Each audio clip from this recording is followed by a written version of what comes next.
Hey, Nutrition fam, what's up? Dr. B here. I'm coming to you live from my office at my 9 to 5 job. I teach here as an adjunct at Galen. 9 to 5, I work at another institution in alumni relations. So I'm coming to you from my office today. I feel like a hot mess, so apologize for that. But we're doing this on my lunch break because I thought it'd be a good idea. We're talking about digestion this week, and I know we're talking a little bit about digestive disorders, and that's part of our research project. So definitely something that I wanted to get into today. So, the place that I work at is a very, very small college town. There's literally like one gas station and one bar, and the options for lunch are repetitive and whatever. So, but across the street from like a little way away is a small town, actually where I grew up at, and they just put a sheetz in. That's like a big deal for our small town. And sheetz, I don't know if you're familiar with the Sheetz brothers, if they have them in your area, but they're like a gas station, with like made to order sandwiches, kind of like a Buc-ee's if you're in Texas. I've never been to Buc-ee's, but I really want to try beaver nuggets, and it's like on my bucket list of things to do. So if you're from the Texas campus and you go to Buc-ee's, send me like a pic. I'm very jealous. But anyways, so anytime Wawa would be another type of place where you can place where you can go in to usually attached to a gas station, and they have like MTO things to get. So that's what Sheetz is. So I wanted to it's a place of convenience, like whatever. You usually can customize. Like I can get a salad there on the go. That's sometimes hard to come by here. Different things of that nature. So I don't want to. So that was like my option today. So went in and they don't have a drive-through at this Sheetz, but so I had to like do some finagling with the folks in front of me to order what the person in front of me ordered, which is a small order of tater tots, which are obviously the superior potato side dish. But did you know that like the flour coating on this can play into some of the disordered digestion, things that we'll talk about. So I have a list that I'm going to post in the here, but we're talking about food intolerance versus a food allergy versus a food hypersensitivity, and they are all can not necessarily used interchangeably, but we want to put it out there. So an intolerance would be something where like, hey, I can't eat. I'm lactose intolerant, right? I'm not allergic to lactose necessarily, but when I eat it, it makes me sick, and so I can't eat ice cream, right? I gotta go for the Halo Top or whatever that stuff is. That's the fake ice cream. Versus like a food allergy where you might be like allergic to avocados, and we'll talk about some common food allergens, or you might be allergic to shellfish or something of that nature, and then hypersensitivity can kind of be an all-encompassing term for allergy and intolerance. So we can, when we're talking about hypersensitivity to foods, we're talking about both of those things, but one is not like the other. Intolerance and allergies are not the same. So just be careful when we talk about that. But regardless, intolerances and allergies, overall hypersensitivity to foods, have a lot of the common symptoms like diarrhea, bloating, gas, headaches, rashes, nausea, fatigue, abdominal pain, reflux, skin flushing. Now, these aren't all symptoms of every type of intolerance, and not all patients are going to present with the same type of symptoms if they have a food allergy or whatever, but these are common ones there. The most common causes, I've listed 8 here, but we talked about lactose. So I've got cheese on this, right? As a child, I was lactose intolerant. I have a very embarrassing story about eating ice cream when I was like 10 or 11, and there was like an emergency poop situation. And that's a thing, okay? EPs are a thing, an emergency poop. It happens sometimes, right? We're in healthcare. We can talk about this. But that's the day I learned I was lactose intolerant. And now it has, I definitely don't eat a lot of dairy. And when I do, it's in very small amounts. So I think my body's kind of like naturally adapted to that a bit more, is able to process the lactose better. Because I used to eat like a whole case of string cheese, and so like kind of in moderation has been my thing. I'm very hypersensitive to food a lot, but I love to eat a lot of different foods. So I'm like continuously battling stomach issues, and have been for a long time. I had my appendix removed when I was 18. It was inflamed for like 3 years. It was a whole mystery, and here was my appendix. So I've had stomach issues for a long time. After my appendix was removed, a lot of those stomach issues kind of went away.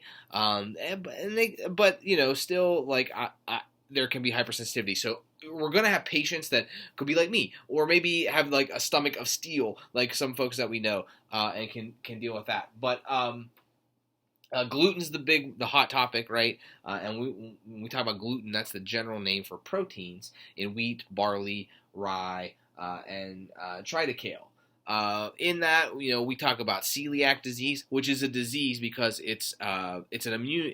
There's an issue with your immune response. In terms of, that's why we classify it. It's an autoimmune disease. So celiac disease is in and of its own class, and compared to like gluten sensitivity, which can still be a thing though for certain. So we have to definitely understand that. So like here in my sandwich, there's breading in that tater tot, and I was getting somewhere with the tater tot breading. There's breading on the bread, and you can kind of see it here. Breading on the chicken.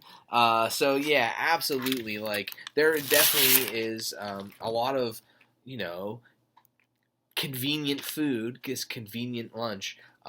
It's not really convenient if you have food allergies, or you're hypersensitive, or you have an intolerance to something. So those are things we definitely have to think about in terms of our patients, and when we think about nutrition and disordered nutrition, and how we have to approach like dietary needs and comfort. Sometimes like especially with kids, like picky eaters, right? If you're a picky eater, well, sometimes you have to be a picky eater because of hypersensitivity to food.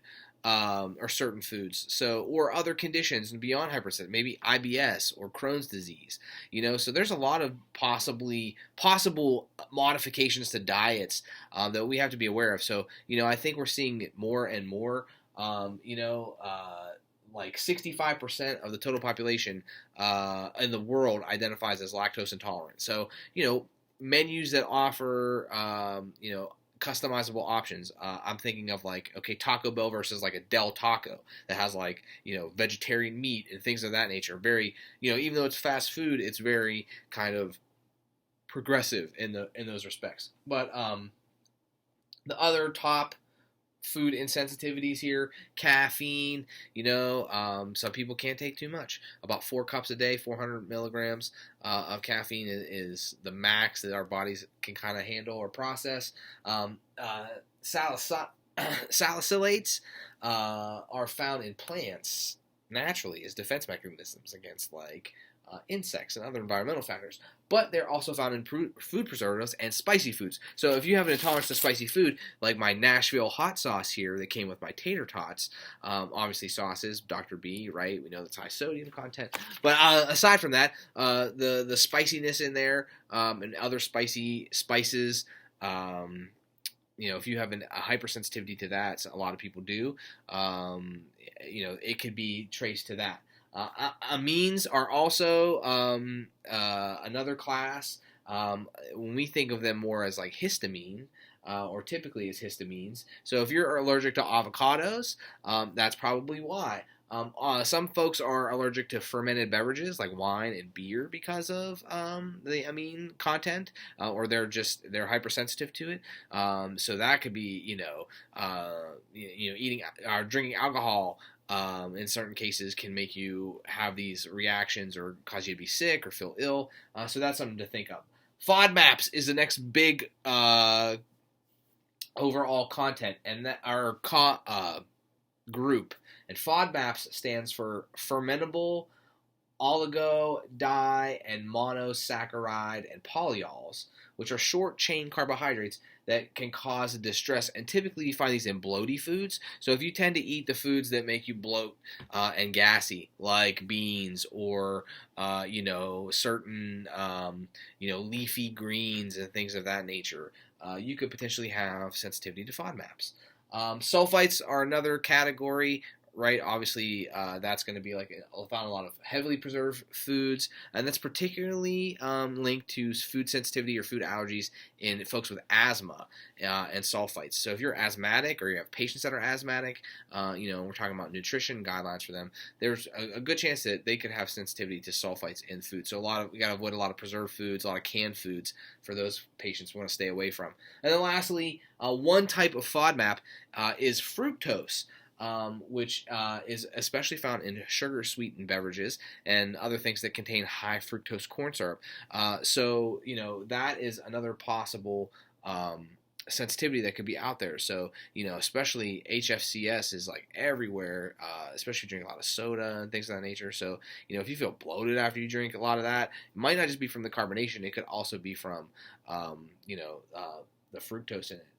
There's a whole bunch of others that we could talk about, other foods that could be in here, that are probably in here, that can cause hypersensitivity with patients or present hypersensitivity with patients. Aspartame's a big one. Eggs. There's fried egg on this sandwich. So that could be, you think, MSG, food coloring. We hear about like red number 40 and yellow number 5 that, that they are people could be allergic to them. And if you ever saw Daddy Daycare, there's like that little girl. She's like, yellow number 5, right? It's funny. It's a funny movie. Eddie Murphy, he's timeless. He's the man that brought you Coming to America and Coming to America. We gotta love Eddie Murphy. And if you haven't seen that one yet, I recommend it. It's on Amazon. It's pretty good. It's not as good as the original. If you've never seen the original Coming to America, I definitely like NFSW. Don't watch it with the kids around, but it's a comedy classic. That has nothing to do with nutrition, but alas. What other? Yeast. Obviously, some folks can be, yeast can also be detrimental, and then sugar, alcohols can also cause food sensitivity in certain patients. So, right, everybody could be allergic to everything. I know that was a very roundabout way of me talking about this, but it's definitely the truth. And I think that, when we talk about, food context, like especially on lunch break, and if we don't pack our lunch and plan ahead, if we are hypersensitive or we do have food allergies, it can be tough to eat around that.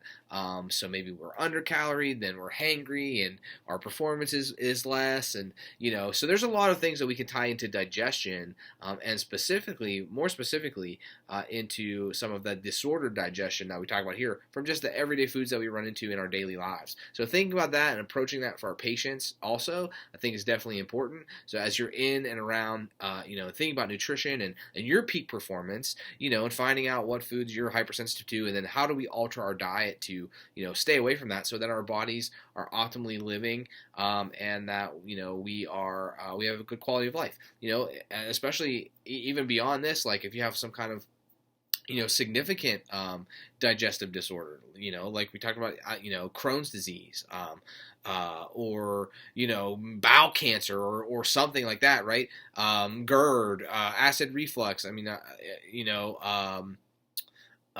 what have you, right? Take your pick of the digestive disorders that we could talk about here. But we have to think about that sometimes our nutritional choices, we need the chemical process of digestion to happen. We need the absorptive processes of digestive to happen, and eating around that in the public without, preparing meal-wise can be very difficult. So we have to understand it for ourselves and our patients, and especially when we tie in other factors like money and time and all those other resources when we're planning for ourselves and approaching it for our patients. So good talk here. I'm going to try to eat my lunch now, and I'll see you in the discussion.